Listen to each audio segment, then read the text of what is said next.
So He wrote. Listen. Paul. You can tell Paul wrote Hebrews because Paul was a student of Gamaliel.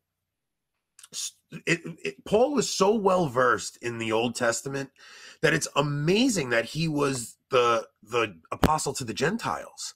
Like it's amazing that he was the apostle to the Gentiles. You would think he would have been the apostle to the Jews because he was so well.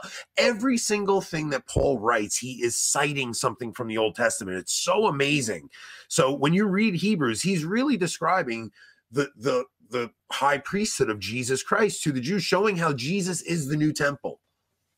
So it's yeah, I'm amazing. sorry. It's amazing. It's amazing. But I think God, he likes to draw straight with crooked lines. So Absolutely, yeah. he'll give the quarterback the hockey stick, and he'll give the. Yeah, it's so funny, man. I It's prophecy's never fulfilled the way you think it's going to be. It's always he always throws a left when you think he's going right. It's an amazing thing. But you know about the Jews coming back in. That's what you were just talking about. They're going to come back because there's a partial hardening for this time and whatnot.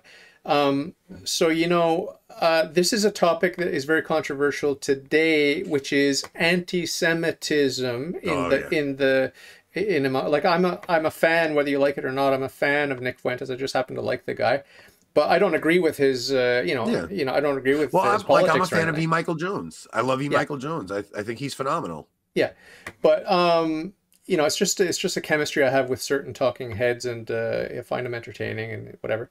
But I really don't understand anti-Semitism because of Romans 11. They're going to come back in, and because of that passage where we are dogs eating the scraps under the table of the Jews. It's like that's how I view myself. I view the Jews as the chosen people, and the Jews today have missed the boat because of that hardening that has come upon them. In Romans 11, Paul says all Israel will be saved, right? Now, does that mean every single Jew? No. But what it means is, so when you look at the diaspora, when you look at, at a certain point, the 10 northern tribes break off in the Old Testament.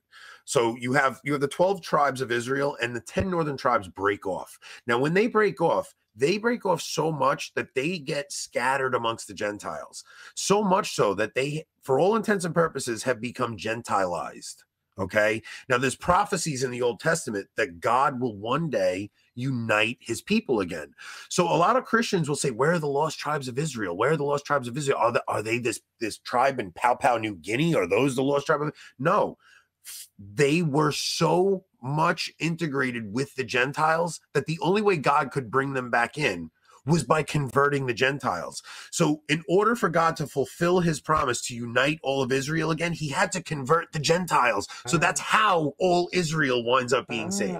It's such an amazing fulfillment of scripture. It's unbelievable. Where did you hear this? I've never heard this before.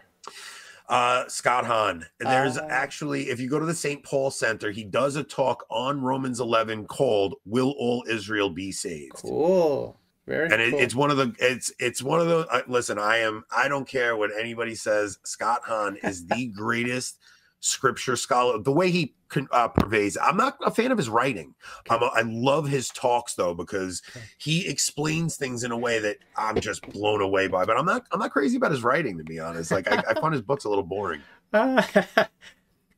What he does, I guess, is that he sees things that other people don't necessarily see. Absolutely. That's a gift. That's a real gift.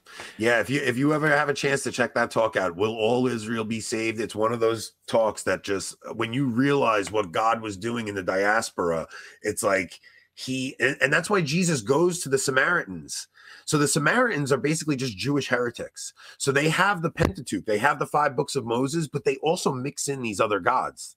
So when Jesus is going to see the woman at the well, the apostles are scandalized. Like, you can't go talk to a Samaritan. The Samaritans are Jewish heretics. They're idol worshipers. But Jesus is going there to save the lost sheep of Israel.